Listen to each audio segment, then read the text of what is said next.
Good afternoon. It's Tuesday, the 9th of February 2016, just after 1 o'clock. Welcome to UK Column News. I'm your host, Brian Girish. With me in the studio, Mike Robinson. The weather. Well, we've got reports of sunshine. I think the sun has got his hat on, apparently, in northwest Surrey.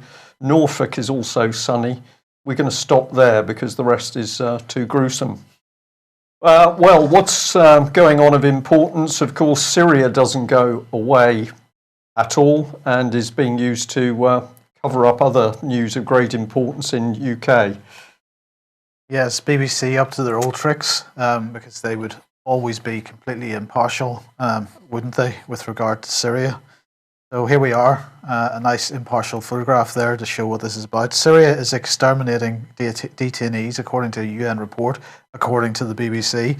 And they say, the study says both loyalist and anti-government forces have committed possible war crimes. So unbelievably enough, the BBC is perhaps the better of the two articles that we're going to mention on this particular subject. Nonetheless, what do? They say many detainees were tortured, some beaten to death, others died from lack of food, water, or medical care. The findings come from interviews with hundreds of witnesses and cover the period since the start of the anti-government protests in March 2011. The report says thousands of detainees have been killed while in the custody of warring parties during that time. But then the report goes on to quote carefully selected paragraphs. The BBC report goes on to quote carefully selected paragraphs from the United Nations report. And they display unbelievable bias because the paragraphs that they quote are particularly carefully chosen. But The Guardian is even worse. To quote from this article, they say, through mass arrest and killing of civilians, including by starvation and untreated wounds and disease, state forces have engaged in the multiple commissions of crimes amounting to a systematic and widespread attack against a civilian population. And this paragraph from this article is the first couple of clauses in that sentence are summaries of what the report has said, and then the second half of that sentence is a direct quote. Nonetheless, the overall impression is that paragraph is a direct quote from the United Nations report.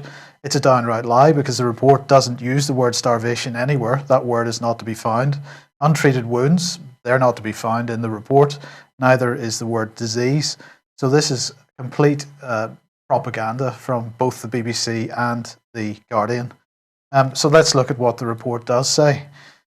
So it says, in the Syrian Arab Republic, massive and systemized violence, including the killing of detainees in official and makeshift detention centers, has taken place out of sight, far from the battlefield. This paper examines the killing of detainees occurring between 2011 and 2015. Its findings are based on 621 interviews, as well as considerable documentary evidence. It says detainees held by the government were beaten to death or died as a result of injuries sustained due to torture. Others perished as a consequence of inhuman living conditions. The government has committed the crimes against humanity of extermination, murder, rape, or other forms of sexual violence, torture, imprisonment, enforced disappearance, and other inhuman acts. Based on the same conduct, war crimes have also been committed. Now, of course, this in itself is a bit of propaganda because they say the government has committed. Well, the government hasn't committed. Individuals have committed acts. And in a war zone, while the government must bear responsibility, at the end of the day, they didn't commit the rape personally. They didn't commit the murder or the torture personally. But we'll come on to that in a second. Then it goes on to say, some anti-government armed groups established makeshift places of detention where captured government soldiers were ill-treated and executed. Others were summarily executed following illicit trials. Some individuals taken hostage have died while held by armed groups. They say Jabhat al-Nusra has set up detention facilities in Idlib where deaths in detention were documented. The terrorist group also conducted mass executions of captured government soldiers. Both Jabhat al-Nusra and some anti-government armed forces have committed the war crimes of murder, cruel treatment, and torture. ISIS subjected detainees to serious abuses, including torture and summary executions. Detainees were frequently executed after unauthorized courts issued a death sentence. ISIS has committed the crimes against humanity of murder and torture and war crimes.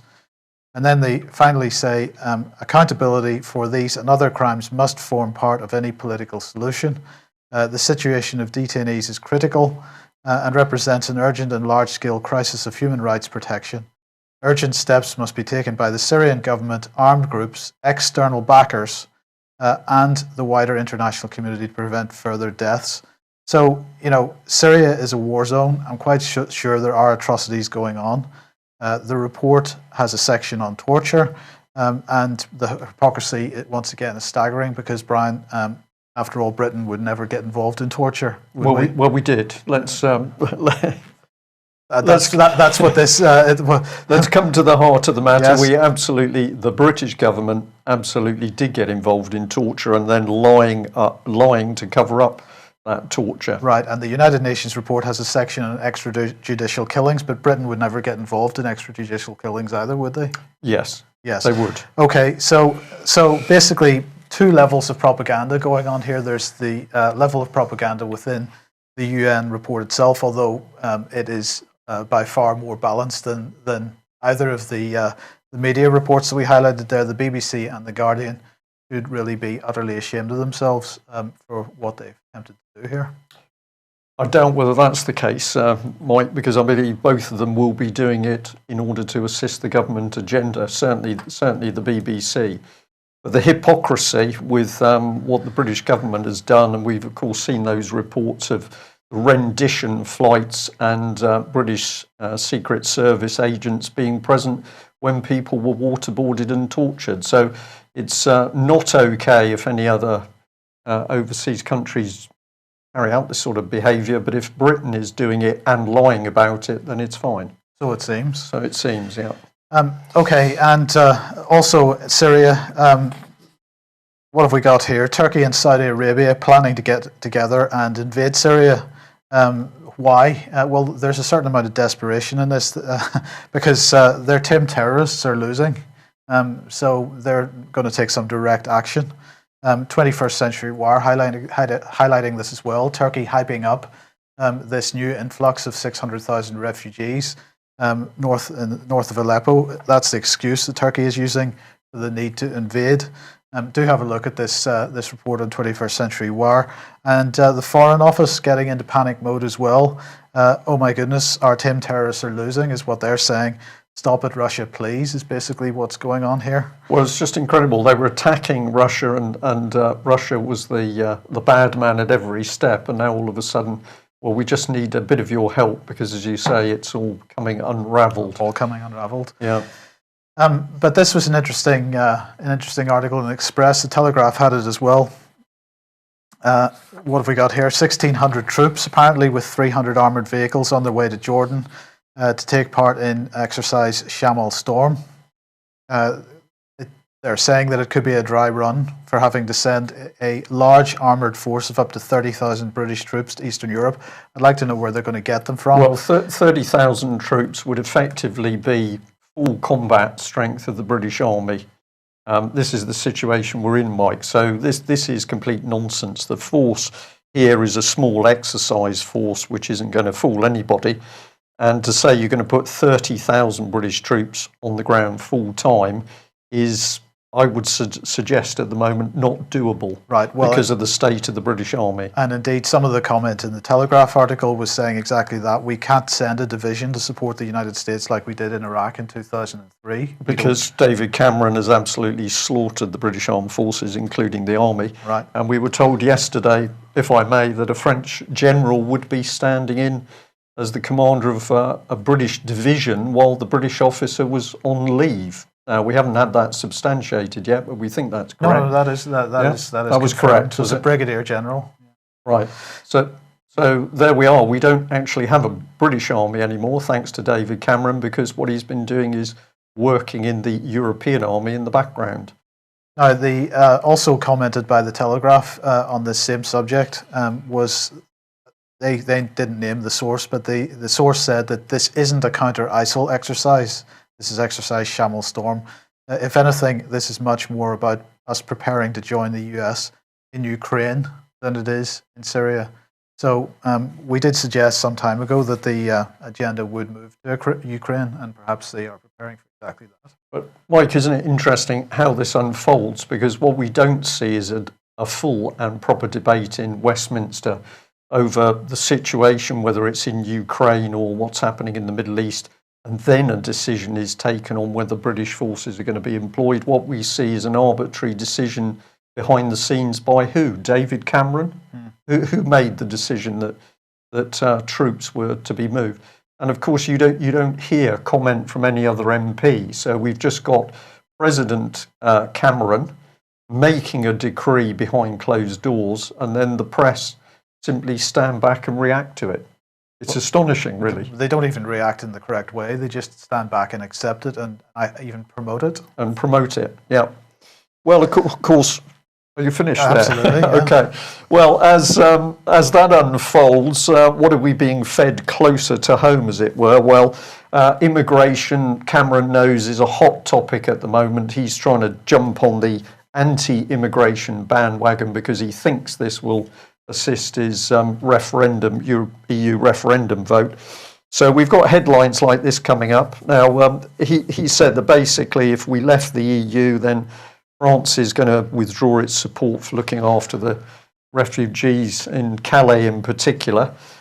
So the main part of it was the Prime Minister accused of scaremongering yesterday when he said leaving the EU would lead to the deal being scrapped, i.e. the French taking the stance they were on the migrant camps in Calais, and the refugee and migrant camps in Calais would relocate southern England as a result. So that was Cameron's scaremongering.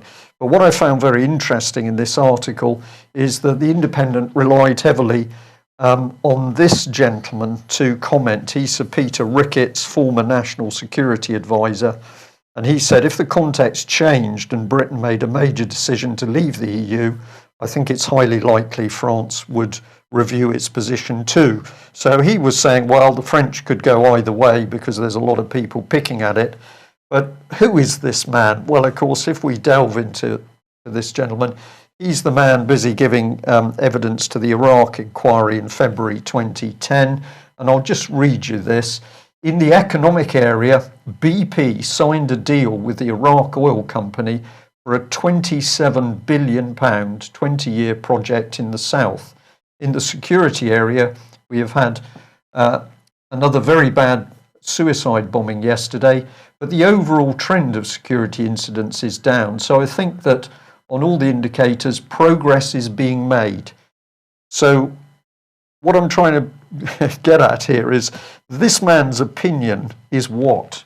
There's no substance to it. Worthless. Worthless. He thinks that in a war-torn country like Iraq, the fact that BP's been able to secure a £27 billion 20-year oil deal means things are improving.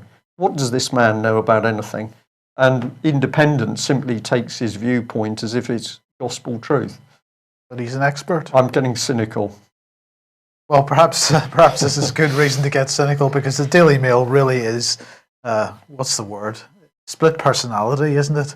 The day before this is today's headline, the front page. The day before yesterday, they were absolutely jumping on the whole migrant camps in the south of England thing, and they had absolutely scaremongering headlines. And today, Cameron is a scaremonger. And even if you look at this front page, the top half is all about fear. Britain hit by rage of Imogen. We've all got to be scared of the weather.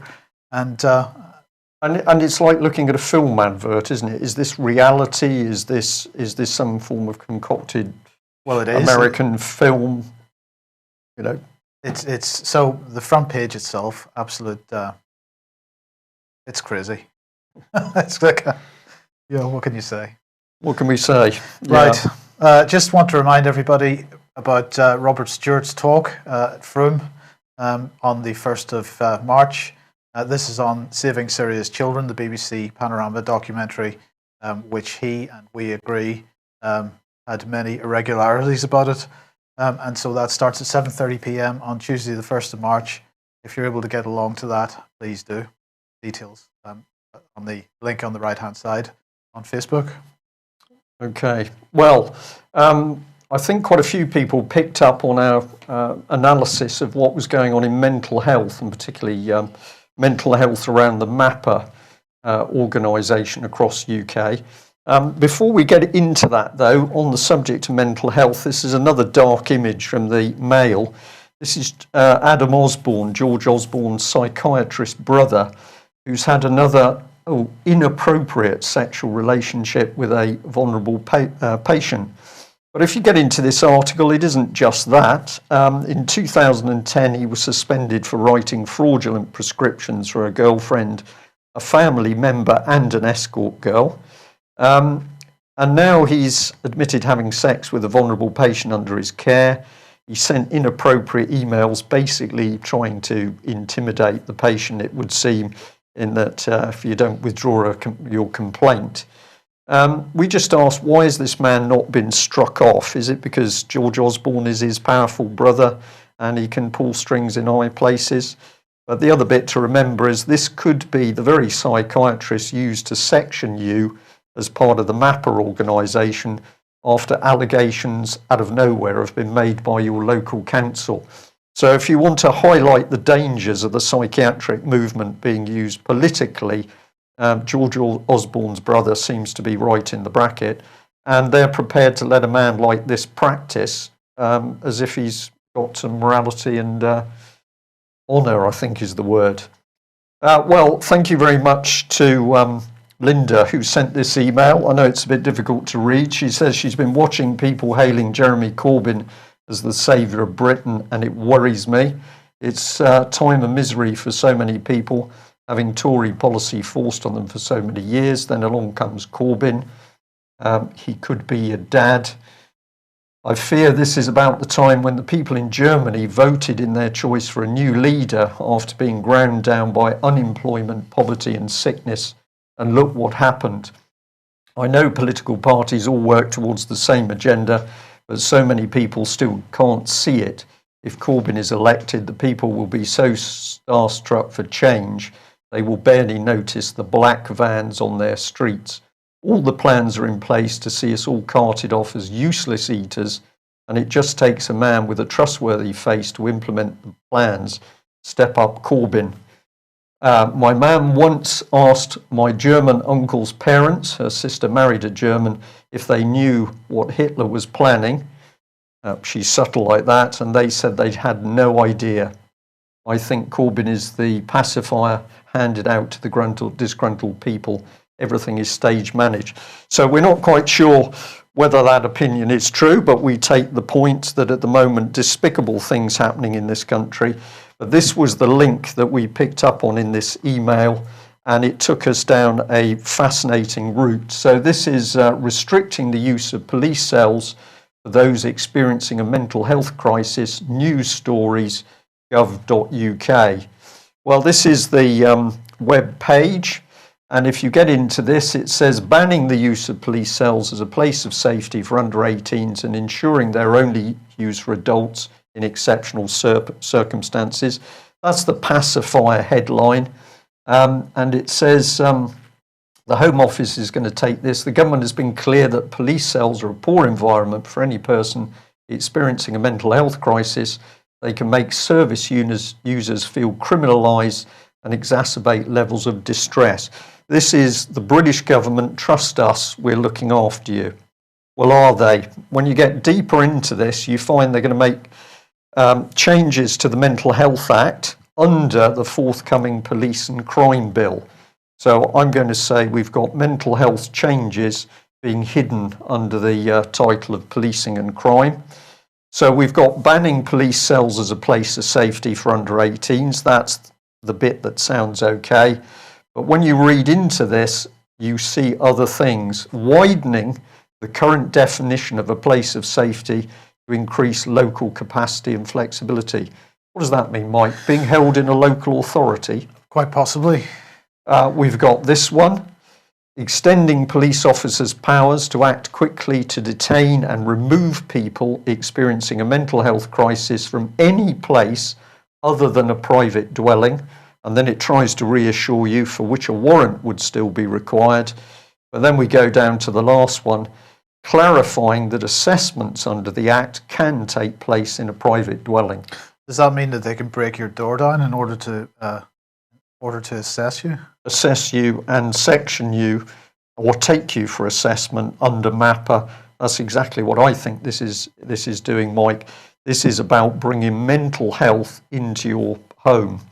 Well, that website led on to this, and you quite rightly picked up just before the programme, the Crisis Care Concordat. And I think this organisation is just amazing. You will see that a national agreement has been reached between a whole variety of service agencies to support people in crisis. So it's being sold as if this is something nice to look after people. But when you get into it, it is just astonishing, because these are some of the existing signatories to this Concordat. Everybody is suddenly involved in mental health. Department of Health, that's fine. Social work, maybe. Education, local government, charities, Ministry of Defence, National Police Chiefs Council, public health, NHS providers. On it goes. And of course, the bit that is extremely dangerous is in comes the charity and third sector, as if these are formal government bodies. So we've got some of the main ones. Rethink, we're going to be mentioning in a minute, Stonewall, Turning Point, Young Minds, all of these being linked together in order to provide a network which can simply pick people up and section them. So we should be able to show a list here. Let's see whether this is going to play. We should be able to scroll down here. I think it will work. Here we go. Just look at the organisations and documents which are now all clustered around our mental health. These people saying, trust us, we've got your best interests at heart, but have they really? It's astonishing, Mike. This list is astonishing. Is David Cameron qualified to assess my mental health? Absolutely not. And but of course, under the MAPA arrangements, it doesn't matter, because if he was to make an accusation against you, or one of your local authority people, or a local community police officer, unqualified people make an accusation with no evidence, along comes the team to assess whether you're a risk to society, the state, etc. So that makes me feel safe. It should do, Mike. Yeah. Good. Well, we'll just let this run through, because the list, as I say, is astonishing. Yeah, it will come to a halt very shortly. I haven't counted out the exact number on here, but here's the title to placate you: urgent and emergency access to care. This is all about caring for people, quality of care. And on the documents go, and of course none of this debated in Parliament, none of this brought forward to the public, but this huge network being knitted together behind our backs. Okay, well, let's put some of this together in another form. Yesterday we reported on the Liverpool local area MAPA and MASH cells, and the key point of this was that it was all around local agency.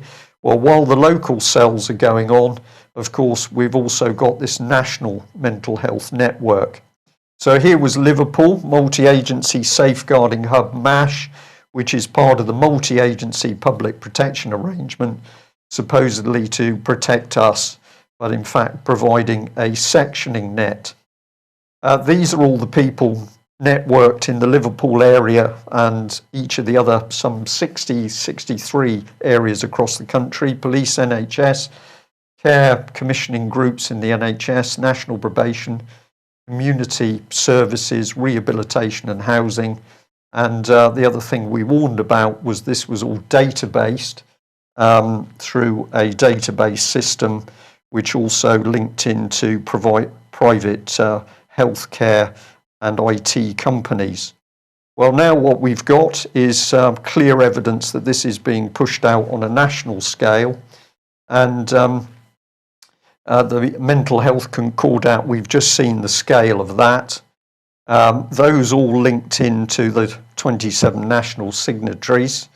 And let us also remember that we've still got the Fixated Threat Assessment Centre, which is the police working directly with psychiatrists in order to protect the great and good, politicians, pop stars. This is the woman at the heart of it all. Theresa May, unbelievably dangerous. And remember that we are now at the point that you're deemed mentally unwell if you challenge the government. So this is in front of us. But Huffington Post here picking up on the fact that we've got more being pumped out by the Labour Party in particular. The next generation shouldn't have to cope on their own. It's time for ministers to act. This is all about the mental health of youngsters. And the article was put together by Lucy Powell MP, Shadow Secretary of State for Education, and her teammate Luciana Berger, Shadow Minister for Mental Health. Not sure what her experience is for mental health, but can't find out a lot about her background. But these two women say that 1 in 10 children now has a diagnosable mental health condition, around 3 children in every classroom. An estimate suggests that the cost of mental health problems to the country is now close to 105 billion a year. So we're being led to believe that children are significantly mentally ill. But if we have a look at Luciana Berger's Twitter page, that statistic of 1 in 10 has now miraculously changed to 20% of children have a mental health problem.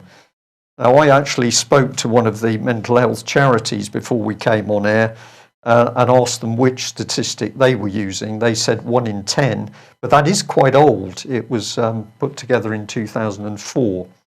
So they're saying that in 10 years, the number of children with mental health problems has doubled? Is that what is No, they don't want to suggested say here? that, because when you ask them the question about the reliability of the statistics and what they're doing, they got pretty cagey about that. So following this lady through a bit more, what has Ms. Berger been up to? Well, she's backing Time for Change, which is to get more mental health help in amongst children. And what sort of people are getting involved? Well, we've got the Duchess of Cambridge launching Children's Mental Health Week. And I'd just like to say against this that we can see the stress on our children with the tests, the exams, the changes to the type of education they get, political correctness. We've got prevent anti-terrorism education and some pretty vile sexualisation of our children. Seems to me that it's our politicians that are causing the mental health problems in the first place. And we can add a bit more to that, because here we've got this is Liverpool CAMHS Mental Health. They're also promoting this Time for Change initiative. And where did we find this? Well, this is part of the website, Time to Change, and they're selecting leaders amongst school children to be trained in dealing with mental health issues. How does that work, Mike? You've got young people, they've got enough problems with their own life, getting through school, getting used to themselves, growing up. Now they're being made mental health experts, and they're going to be working amongst their school colleagues. Well, if you follow this website through, this gets pretty interesting as well, because this is promoting another load of agencies all working around mental health with young people. And I asked the question, just who are these youngsters? Sorry, who are these organisations, and why should we let them get in amongst our young people? Alder Hey Hospital, some very interesting stories about Alder Hey and experiments on children in the psychiatric department, but apparently we should trust them. And as with the other one, on it goes. On it goes. Spinning World, pretty interesting title, that one. Action Youth, ADHD Foundation, Beacon Counselling Trust, Disability and Inclusion Team. Clearly, young people are not the same. They've all got problems. So if we come back to what this organisation is about, well, here it is, a little bit of NLP, Liverpool FYI. For your information, it means fun youth involvement. This is mental health, Mike. Fun youth involvement It's a group of young people to help to shape and inform Liverpool child and adolescent mental health services. So we're taking young school children, basically, and they are going to be trained in mental health. Excellent. I just pause here because it comes to the point where you do not know what to say. It is so obvious what's going on. Well, perhaps somebody that needs some mental health help himself is Mr. Farron, because he has and his organisation have published, although his name is against it, had published a report saying that the average home price in Britain by 2032 is going to be £1 million or more. And this is research by the Liberal Democrats, and they are basing this assessment, this push out into the future, on the last 3 years of house price rises. Okay, well, that sounds pretty good foundation for those houses. Good foundation, so that's excellent. So they're projecting out 20 years based on the last 3. So this is what he had to say. A child born on the day of the debate faces the prospect of paying at least £1 million for a home to call their own. Relying on the bank of mum and dad isn't an option for everyone, and adds pressure to millions of families who have worked hard and done the right thing. The continuing upward spiral of house prices threatens the very idea of a family home. I just thought I'd quote a couple of the comments at the bottom of the Telegraph article, which were quite interesting. One said, "Completely meaningless unless they're also going to say what average wages are likely to be. Another dumb headline based on a dumb piece of research from a dumb party. If average annual income is by then is £450,000, then an average house price of 1.017 million is no problem. If average annual income by then is £50,000, then an average house price of 1.017 million is a disaster. Anyway, how did this piece of research come to that figure? Just a ruler and a straight line. Idiots." That sums it up pretty well. And another comment said, of course, the leader of the Liberal Democrat Party forgot to mention his house is worth more than £1 million already. He doesn't have to wait until 2032. Well, of course not. No. But they can't manage a study into the safety of children in the care system. They can do houses, but they can't manage to see who's abusing the children. Well, If they ran a study on who's abusing the children and used the same type of people to run that study, it would be worthless anyway, wouldn't it? But let's talk a bit more finance. So Deutsche Bank, we mentioned them a few days ago because, of course, they're in real trouble at the moment and stock prices going through the floor. Well, it seems they're pretty close to panic themselves because they felt the need to make a public statement about the situation. And that statement is that everything's all right, it's all okay, honest gov. What they said was the 2016 payment capacity is estimated to be approximately €1 billion, sufficient to pay so-called Tier 1 coupons of approximately €350 million on April the 30th, the statement said. Well,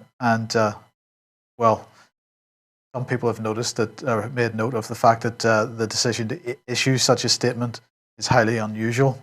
So they're clearly panicking about what's being recognised about their situation.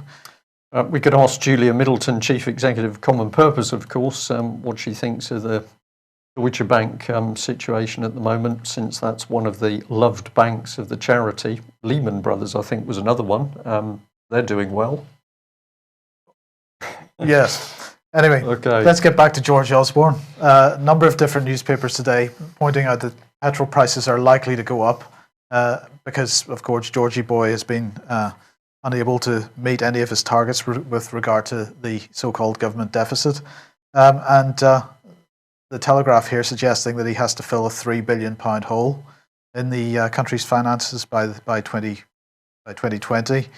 And this is according to the Institute of Fiscal Studies. And of course, petrol is an easy target for this because with oil prices collapsing as they are, but people having had recent memory of paying £1.30 or whatever for a litre of fuel, then sticking an extra 20p on a litre of fuel is probably something that he feels he can get away with, maybe.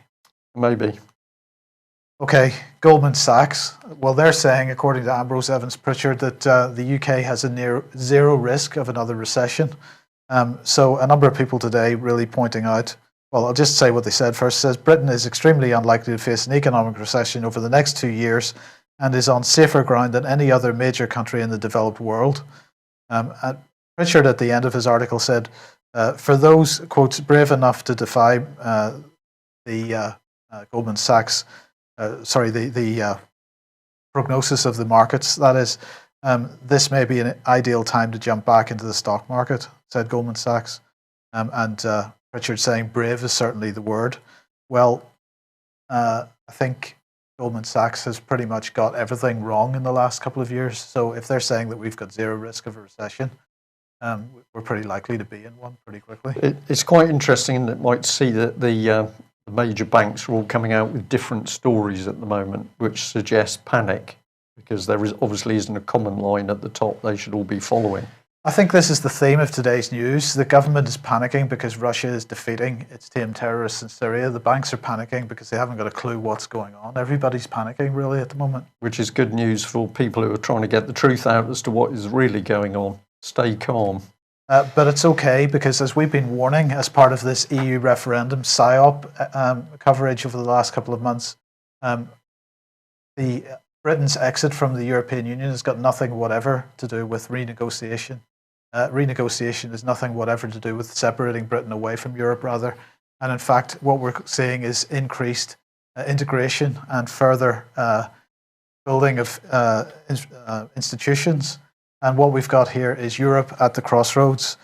This is the presidents of the central banks of France and Germany, Francois Villeroy and Jens Veldman. And they have published this joint call to create a European treasury, a proper European treasury, initially for the Eurozone only, but in fact going much beyond that eventually. So non-Euro countries like Britain and Poland would also come under the auspices of Eurofin. So that's great news, isn't it? A European treasury to go along with the European Foreign Office, European Ministry of Defence, European Army. Well, if you've got a European treasury, Mike, and you've got the European military in force, you don't have to worry about any referendums or political decisions because you've already taken control. Do you think that a European treasury would have to produce signed off accounts? Because, of course, the European Union to date, I think it's 19 years now, has still not produced any. No. No, best not to, probably. That's it. Okay, well, thank you for joining us today. I'll just say that tomorrow we've got Alex Thompson will be joining us with Eastern Approaches from the Netherlands. So we'll be having a catch up on some of the events in Europe. And a big thank you to everybody who's been emailing. I'm sorry that we can't reply to all the emails that we get. And for those of you that have got desperately important cases of your own, we are extremely sympathetic to each and every one of these cases, but we simply have not got the capacity to take on each one. But what we will continue to try and do is to get people linked together so that those of you who've experienced similar problems with organisations, for example, can at least link up and try and help one another. At the moment, we think our priority is to continue to interpret the big picture as to how the pieces are being put together in order this country is subsumed within the European dictatorship. Because if we can understand the bigger picture, we can then deal with what is actually happening. That's about it, I think, Mike. We'll be back at the same time tomorrow. Bye-bye. All right.